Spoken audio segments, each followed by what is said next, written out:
Bem-vindo à Fast Talk da JETV. A questão demográfica é o grande desafio de Portugal para as próximas décadas. Num país a encolher e a envelhecer e onde a natalidade tem vindo a diminuir, como pode Portugal inverter uma tendência que põe em causa a sua própria sustentabilidade? Estas são algumas das questões centrais que a Pordata, a base de dados estatísticos da Fundação Francisco Manuel dos Santos, procura responder com os dados divulgados a propósito do Dia Internacional dos Migrantes. Gonçalo Saraiva Matias é presidente da Fundação Francisco Manuel dos Santos, é o convidado desta Fast Talk do Jornal Económico. Muito obrigado por estar Obrigado. connosco nesta conversa.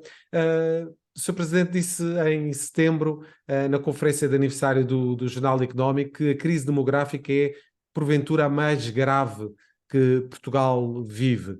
Estes dados recolhidos pela Pordata confirmam precisamente essa afirmação? Muito obrigado pela pergunta. Justamente confirmam essa afirmação. Nós, neste retrato da Pordata, fomos analisar os dados nos últimos 10 anos, entre 2011 e 2021. Confirmamos que há uma perda de população nos últimos 10 anos que ronda as 200 mil pessoas. Portanto, há aqui um encolhimento muito sério da nossa população, que aliás confirma também as projeções estudos que a Fundação Francisco Manuel dos Santos fez, mostram que nós teremos até 2050 entre 7 e 8 milhões de pessoas, portanto um encolhimento da população, que depois tem, e é isso que justificou essa minha declaração, isso depois tem consequências sérias do ponto de vista do nosso modelo social, do nosso Estado social, da sustentabilidade, da segurança social e do nosso modelo de desenvolvimento coletivo, e portanto estes números confirmam isso mesmo. Repare que nós, entre 2011 e 2016, tivemos sempre saldos migratórios negativos, entre 2011 e 2019 perdemos sempre população.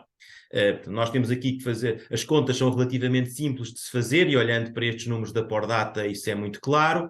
Nós temos duas vias para avaliar o fluxo de população, a via migratória e a via natural. A via natural significa a diferença entre as pessoas que nasceram e as pessoas que morreram num determinado ano.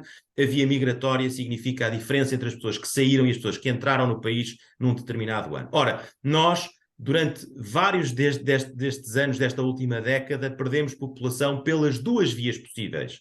Morria mais gente do que nascia todos os anos e saía do país mais gente do que entrava todos os anos. Isso justifica estes saldos totais muito negativos. Depois, a partir de certo momento, a partir aí de 2016, começámos a ter saldos migratórios positivos, mas ligeiramente positivos, que não chegavam para compensar o saldo natural, e por isso nós continuávamos com saldos totais negativos, e só tivemos saldos totais positivos em 2019 e 2020.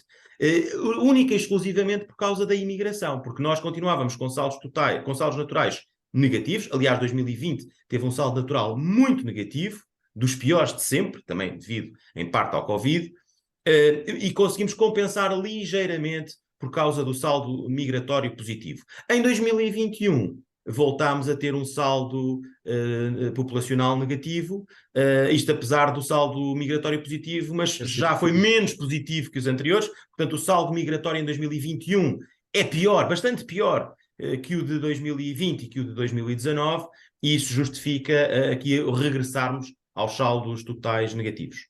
Ainda a propósito do saldo migratório e outro dado relativamente a esse item, é possível perceber nestes dados da Pordata que a imigração é mais acentuada entre os mais qualificados. Mais de um terço, 34% dos imigrantes com 15 anos ou mais tinham um curso superior e 29% tinham ensino secundário. Esta perda dos mais qualificados é de facto muito preocupante para o nosso país. Sim, exatamente, quer dizer, o que aliás compreende porque é normal nos fluxos migratórios, e também acontece quanto aos imigrantes, é normal nos fluxos migratórios que sejam as pessoas em idade ativa que decidem migrar, porque são aquelas que vão à procura de novos projetos de vida. Não quer dizer que hoje não possa haver alguma migração entre os mais velhos, e em Portugal também temos verificado isso, sobretudo entre os migrantes, entre as pessoas mais velhas, reformados, que procuram Portugal para residir pelas suas condições naturais, mas o grosso da população migrante é uma população migrante em idade ativa, entre os 25 e os 45 anos. Ora, claro que como nós temos uma população jovem bastante qualificada, esta população jovem é aquela que vai encontrar melhores condições de vida fora e, portanto, há aqui uma fortíssima emigração, há uma forte emigração entre as pessoas mais qualificadas. Não é exatamente claro o saldo, mas também nos parece que as pessoas que emigraram para Portugal têm, em média, uma qualificação inferior àquelas que saíram e, portanto, pode haver aqui uma perda de qualificações, um salto de qualificações negativo por essa via. Já falou aqui precisamente das quase 200 mil pessoas que o país perdeu nos últimos 10 anos, entre 2011 e 2021, 196 mil pessoas para ser mais preciso. Vemos aqui que em 2019 e 2020 foram os únicos anos em que se registrou um aumento da população face ao ano anterior.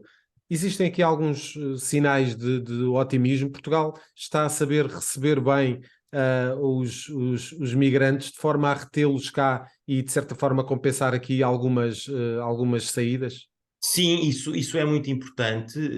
Esta é a via, não é? Já se percebeu, estes números mostram que a única via de equilibrar estes saldos, pelo menos no curto, médio prazo, é a via migratória. Claro que a via natural também deve ser procurada, a questão da natalidade deve ser Exato. procurada, mas isso só vai produzir efeitos a médio e longo prazo. No curto prazo, só a via migratória é que permite compensar. É também interessante verificar, e estes números mostram isso, que há uma parte dos imigrantes que têm nacionalidade portuguesa. Ora, o que é que isto significa? São portugueses que viveram fora e que estão a regressar, e aqui também eles contam para esse saldo, porque no fundo são pessoas que estão fora e entram no país, portanto, tecnicamente são considerados imigrantes, mas são de nacionalidade portuguesa, portanto, no fundo representam regressos de pessoas ao país e depois, claro, muitos também pessoas de nacionalidade estrangeira que decidem vir viver para o nosso país. Ora, o que é fundamental é que Portugal tenha condições para receber as pessoas que querem aqui viver, independentemente da sua nacionalidade. Se forem portugueses, no fundo estamos a promover o regresso dos portugueses ao seu país. Se forem estrangeiros, estamos a promover a integração de pessoas estrangeiras no nosso país, o que pode contribuir para a valorização não só do ponto de vista demográfico, mas da própria estrutura produtiva do país. Eu diria que aqui o que é importante também é assegurar que parte destas pessoas são pessoas qualificadas e são pessoas que vêm acrescentar valor ao tecido produtivo português, e isso implica aqui talvez uma mudança na política migratória. Enfim, é evidente que é positivo estes dados destes 2 anos, em que houve claramente uma melhoria do saldo migratório, mas também é preciso garantir que cada vez mais Portugal é capaz de atrair pessoas qualificadas e pessoas que venham, como aliás referiu, pessoas que venham para o país com caráter de permanência e não apenas temporário, para promover e para ajudar o país a crescer. Estamos quase a terminar esta nossa conversa, mas não sei antes de falarmos dos vistos gold e precisamente de um dos dados que consta neste relatório e que diz respeito a 2021, diz a Pordata que em 2021 foram atribuídos 865 vistos gold, que resultou num investimento total de 461 milhões de euros. É uma tendência decrescente esta que se nota relativamente não só às atribuições de vistos gold, mas também ao investimento que vai sendo cada vez menor ano após ano. Aqui justifica-se porque é que existe aqui a ideia de reformulação desta medida dos vistos gold. O que é que podemos esperar desta medida em termos daquilo que é a atração de pessoas, mas também de investimento? Repare, os vistos gold, o nome técnico, aliás, é autorização de residência para investimento, tem como objetivo atrair investimento, não tem como objetivo atrair pessoas. Certo. Até porque as regras dos vistos gold implicam que as pessoas passam em Portugal um tempo mínimo anualmente. Portanto, não é através deste instrumento que nós estamos a pensar captar pessoas para residir em Portugal e para trabalhar em Portugal. Isto é essencialmente um instrumento de investimento. Ora bem, ele durante alguns anos, sobretudo nos anos da crise económica ou financeira, representou uma atração de investimento muito significativa para Portugal. Houve anos em que esteve quase em 1.000 milhões de euros por ano. Vários anos ali à volta dos 800 milhões de euros por ano. Portanto, representou uma atração de investimento significativa para o nosso país. É verdade que em 2021 há uma queda também para cerca de 400 milhões de euros, portanto metade do que foi durante vários anos, durante os anos mais altos desta atração de investimento. Também isto já resulta de alguma alteração nas regras. Por exemplo, hoje em dia os vistos gold já não podem ser utilizados para a aquisição de imóveis em Lisboa e no Porto. Ora, a aquisição de imóveis é o principal instrumento associado aos vistos gold. Se nós olharmos por capítulo, de longe, o que mais atrai investimento é o investimento imobiliário, muito mais do que, por exemplo, as transferências de capital. E, portanto, isto significa que, alterando estas regras e alterando as regras de investimento imobiliário, nós vamos necessariamente perder atratividade nos vistos gold. E, portanto, enfim, isto é um instrumento público, não é um instrumento, como digo, demográfico ou de crescimento demográfico, é um instrumento de captação de investimento e a consequência da alteração das regras e, obviamente, a diminuição da capacidade de atração de investimento e que, se forem sendo alteradas, como foi anunciado, no sentido decrescente, representarão cada vez menos investimento no nosso país. Muito bem. Gonçalo Saraiva Matias, muito obrigado pela presença nesta Fast Talk da JETV. Acompanhe estes e outros temas em JETV e em jornaleconómico.pt. Até à próxima.